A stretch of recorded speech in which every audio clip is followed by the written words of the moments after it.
This week in hip hop, welcome back to the channel, guys. My name is Scarlett, aka Young Twitch. So this is going to be an ongoing series on the channel where I update you guys on some of the big names in rap to the best of my ability, because if you're anything like me, it is really freaking hard to keep up with everything going on. So I'm going to be covering most of the big news. Some of this stuff you probably have already heard, and it'll just be like a little recap on the week. Subscribe because, as I said, it's going to be an ongoing series, and the love on the channel lately has just been absolutely insane, so thank you guys. So first off, we're going to start off with Mr. Bobby Tarantino. Logic went live on TikTok. He's been doing that a lot lately for the rollout of this album, which I absolutely love. But not only did he give us the release date, he also listed off every single feature on the album. The album is going to be 30 tracks total, 23 of those being skits, 7 of them being skits or like transitions and whatnot. So the album is set to release on June 17th with a lot of very interesting features. We got Morgan Freeman, JJ Abrams, Rainn Wilson, fucking the white on this shit, Royce the 9-5. Now this collab, I'm really hoping that this is a feature and not like just a sample of Royce. There's a lot, so I'm just gonna let Logic read it off to you guys. Vinyl Days, hosted by Funkmaster Flex with appearances by Morgan Freeman, Action Bronson, J.J. Abrams, The RZA, Rainn Wilson, Royce the 5'9", Earl Sweatshirt, Blue in Exile, Russ, Nardwar, The Game, DJ Premier, Lena Waithe, Nems, AZ, Like, Aaron Judge, Currency, Tony Revolori, C. Castro, Michael Rappaport, Anthony Fontano himself, Big Lembo, J. Mars, C. Williams, Langston Bristol, Tunji, well, no, Tunji was on it, and then he flaked on me. Egon, Nezi Mamadou, Wiz Khalifa. Let's fucking go. And of course, as expected, he did say that as soon as he is done with Def Jam, he will be releasing a shit ton of music. And I'm gonna be independent, and I'm gonna be dropping so much music, dog.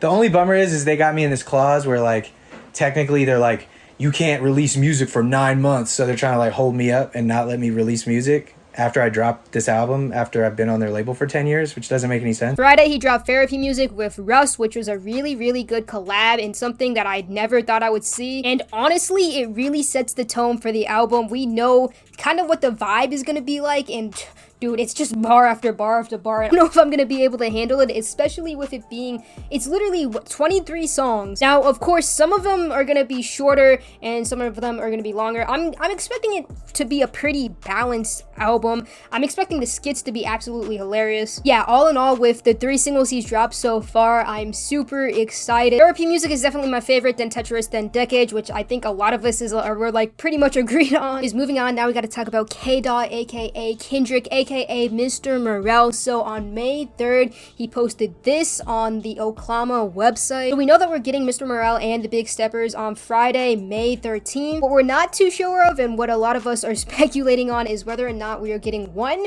or 2 albums, because in his hand he has 2 CDs, one being Mr. Morale and one being the Big Steppers. He also has a book in his hand, so I don't know if he's like pulling a Logic per se. And I mean, what if this is just like a soundtrack for the book itself, you know, like a supermarket type thing? I seriously doubt that's what he's doing here, but who freaking knows? We could be getting a double album, we could be getting a side A and a side B, we could be getting an album and then the instrumentals.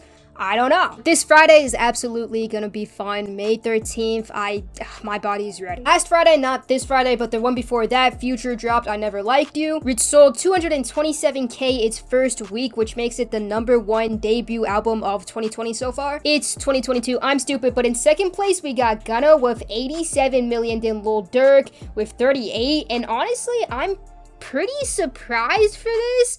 I'm glad Cordae is up here. Cordae sold more than Yeet first week, which is honestly fantastic. But looking at this list, like, it really goes to show that this year has been so good for music. Like, we have really been spoiled this year so far. Jack Harlow dropped Come Home, The Kids Miss You, which honestly, just thinking about it, makes me want to cry, because as a Jack Harlow fan, I was very much let down by this album. I had really, really high hopes for this because his first debut album is miles ahead of his sophomore album. Immediately after my first listen, I went over to Twitter and I said this, not gonna lie, I'm a little let down by the new Jack Harlow album. Production was smooth, which honestly Yeah, production was pretty smooth. Features did their thing, and honestly, looking back at it, I've probably listened to the entire album like 3-4 times now because I'm trying to find some sense of redemption in it.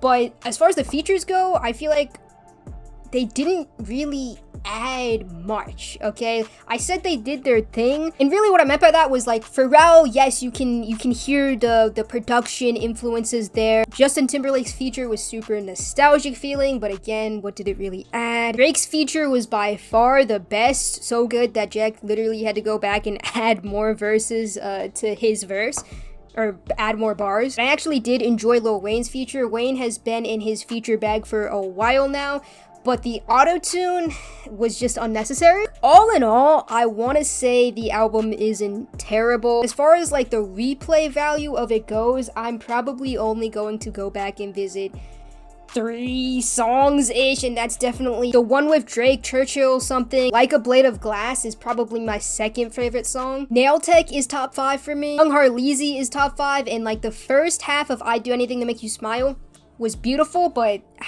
other than that, again, it kind of just makes me want to cry. So let's move on to something that doesn't make me want to cry at all, and something that actually makes me really fucking proud as a stan is that Eminem just got introduced into, or introduced, I don't know, into the Rock and Roll Hall of Fame, which is funny because we all know the infamous line, the only Hall of Fame I'll be inducted into is the Alcohol Hall of Fame on the Wall of Shame. Feels really good to be an Eminem fan right now. I wish there was new music to talk about, but this is it, and you know what? That is okay. I am content. Surprisingly, there is not a lot to talk about when it comes to Kanye. However, Pete Davidson, oh my man's Pete Davidson, had to say this. No, Kanye told me I had AIDS. and he's a genius, so I was like, oh, fuck. I don't think Kanye has said anything back, or at least I haven't seen him reply in any shape or form, but dude, I can't take Pete seriously after seeing him and Kim at the freaking Met Gala and the way he just... And lastly, just because it's funny to me and we're already talking about comedians, freaking Chris Rock had this to say to Will Smith. This literally happened weeks ago, but this man chooses right now to reply or to make a statement, and he said this: I got slapped by the softest nigga that ever rapped.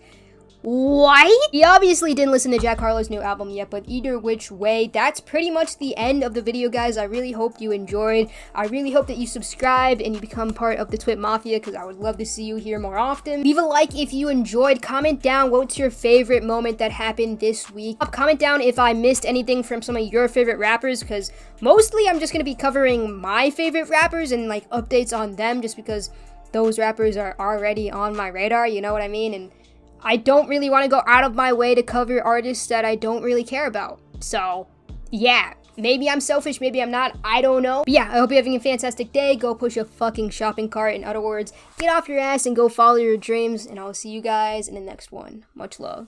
Peace.